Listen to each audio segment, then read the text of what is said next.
where we are today, we are collaborating with several of our colleagues who are Ecuadorian, and several of our colleagues who are from EKR are here as well. Life gives us the opportunity to learn about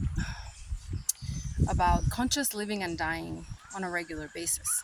And right now, in my personal life, as if it wasn't enough loss and grief over the last 10 months, or even over the last 12 months, both personally and with the foundation, a new invitation has come up. And so I thought it was an opportune time to share with you about what's happening, how it teaches us, and how it invites us as a community to take on the practice of conscious living and conscious dying. As I have said before, and seems to be a theme right now that we are meant to learn, we don't die alone, because we are connected in a very deep way as part of nature, as nature. We are one big organism, and everything that happens to every part of that organism, directly or indirectly, consciously or unconsciously, affects the rest. And so part of what we intend to do here with compassionate accompaniment and this community is to recognize, honor, and allow ourselves to be guided by the fact that every movement into dying, whether it's a symbolic death or a physical death, is an invitation for the community to work together toward the evolution of our bigger organism. And so, I write to you, I speak to you from a place of deep grief about many, many things, and specifically a very cathartic moment that took place yesterday and continues to affect me and our community.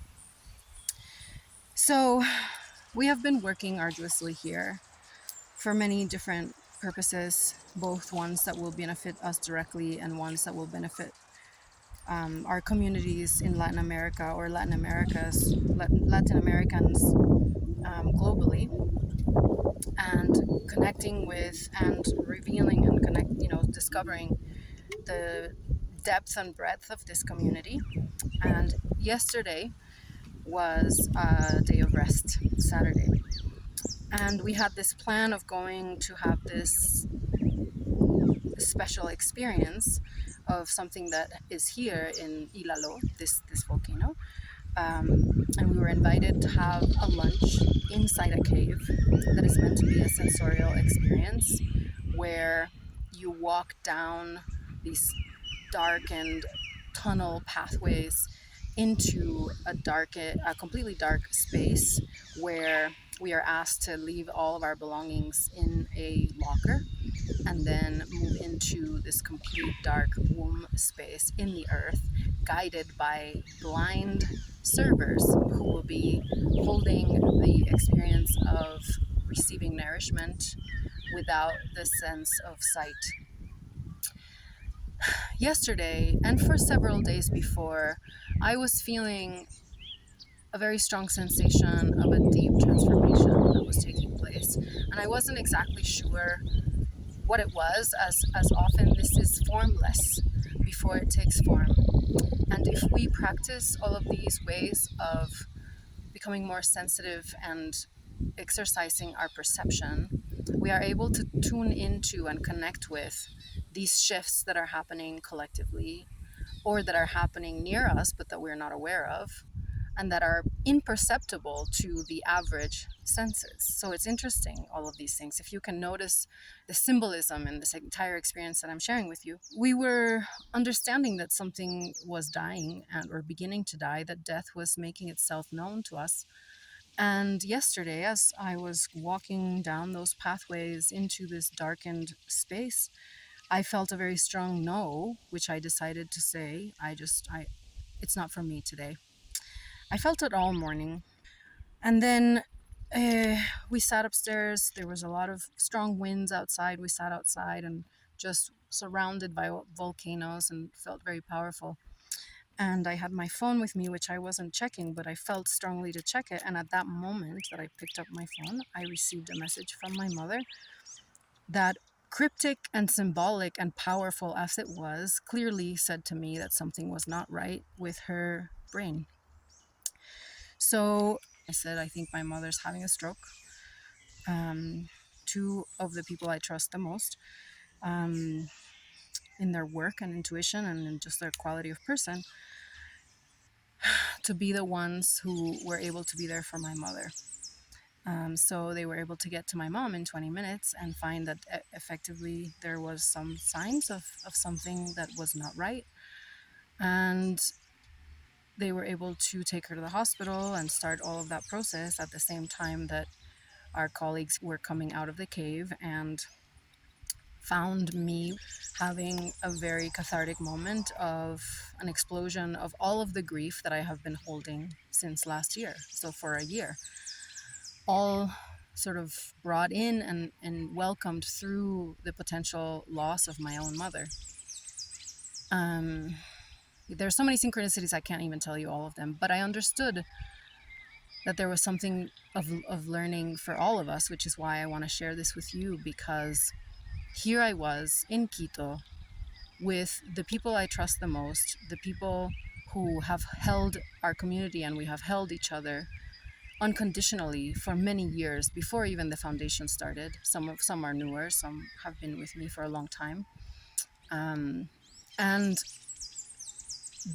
we were living, embodying fully what the message of our work together is. And at the same time, I had to come to terms with everything that comes up as a human the moment death comes knocking.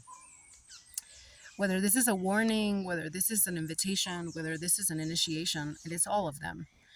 And it helps us to pause and to reorient and to be able to have this community of people who are all intentional, self-aware, self-responsible, who are committed to this community and to be the people who are around me. This could have happened any day, any time. It was happening here with, these close allies holding me as I broke down for hours.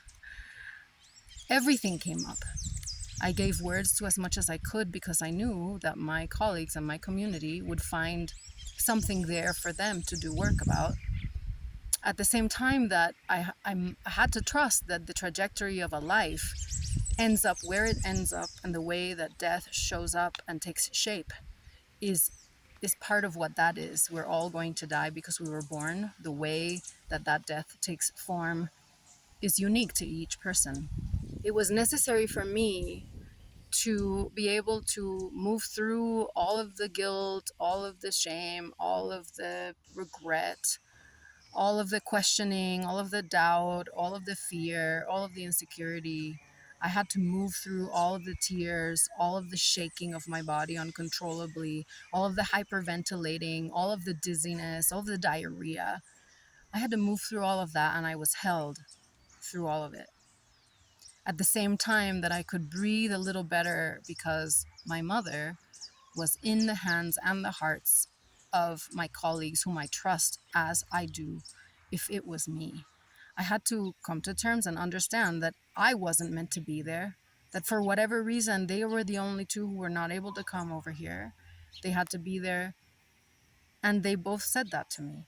How powerful all that is. But what I want to say really to you is that conscious living and conscious dying requests from us or forces us to understand that moment when the initiation begins, when the transition is taking place, when a death is near. That all of the signs, everything around us, we are a living organism as a collective. Everything that was taking place around us, the inner battles, the external situations, all of it was reflecting something to us. It was telling us something. The dreams we were having, what we were sharing, the different themes that kept coming up. This is what symbolic language is. It was preparing us for that moment. And at that moment, we all understood, okay, this is why we were here. We weren't here for all these other things, even though we were. Everything is a bait and switch. The universe and life tells us, oh yeah, go here because you're going to be doing this one thing. But what you don't know is what you're going to get to find out when you get there. And so we have to be open for that, open to that, right? So I was already feeling and connecting with something that was transpiring.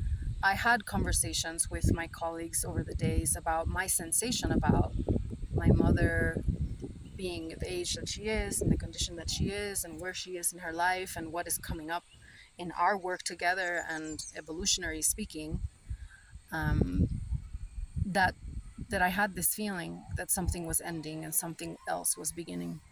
I didn't know what shape it was going to take, but this morning I understood that it was an opportunity to share this journey with you. Every single one of these journeys is a teaching experience, it's a learning experience, it's a community experience. We go through this together. Whether I tell you about it or not, it affects you. This is a lesson I have been learning in the last year. And so today I take the opportunity to share this with you so that we can walk it together. So what happens is that depending on the way death comes, whether it's a physical or a symbolic death, there is this requirement of the pause, as we have talked about, and the requirement of the life review and all of the unfinished business that it brings, that it invites or invokes. And so there's all of this happens consciously or unconsciously, right? So if we notice the first signs of this is coming, then we can more consciously collaborate with it and we can then surrender to it. So when this was happening, I said, okay, this is the time, this is the place. The winds and the mountains and my colleagues, also receptive, also going through their own stuff, were able to hold space for what was happening. All of the different losses, the ones that are implied, the ones to come, all of the grief that was already unattended that came up, all the anticipatory grief for whatever else is coming.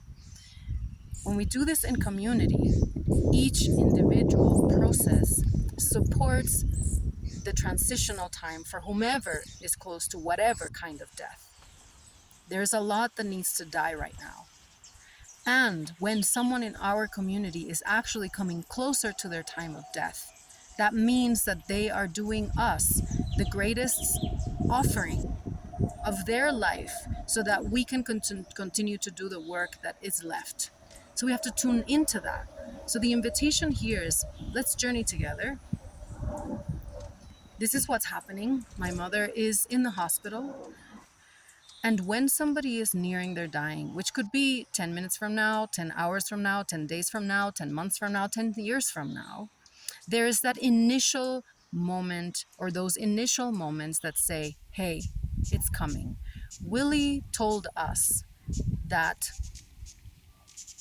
chemo was killing him, cancer was inviting him or challenging him to look at himself and his life. These moments, like this moment of, I have no control over what's happening. There's nothing I can do. I cannot teleport over there. How can I connect? Together, we sat at this table, held hands, and breathed together as if we were with my mother, because I know we were. There's always this moment that invites all of us to pause and to notice what comes up, what is left unfinished that's coming up. What does it resonate of our own experience that comes up? What is left unattended that requires our attention now? What feelings we're having that we wish we were not feeling? What feelings we are not having that we want to feel because we'd rather not be with what's happening? What kind of impulses to distraction come up? Each one of us is being invited to look at that right now. Our work as a community is about conscious living so that we can have conscious dying, so that we can collaborate with all of the deaths, whether we are aware of them or not. The intention is everything. And you are part of this community for a reason. And we are all here together for a reason. And I am more present with you for a reason. I am inviting you to let this story sink in with you. Whatever feelings, thoughts, images, sensations, intuitions, synchronicities that come up, that you share them here. I invite you to share them in this chat for now. Let's get closer as a community. Let's recognize and reveal how connected we are. This is not something that is theoretical. This is something that is lived. And so This is the beginning stages of something that is dying and something that is being reborn. Whether it is physically happening through my mother is secondary to what is happening. I hope that that makes sense, but we can talk about it more. I send you love and always welcome with an open heart who you are and what you bring.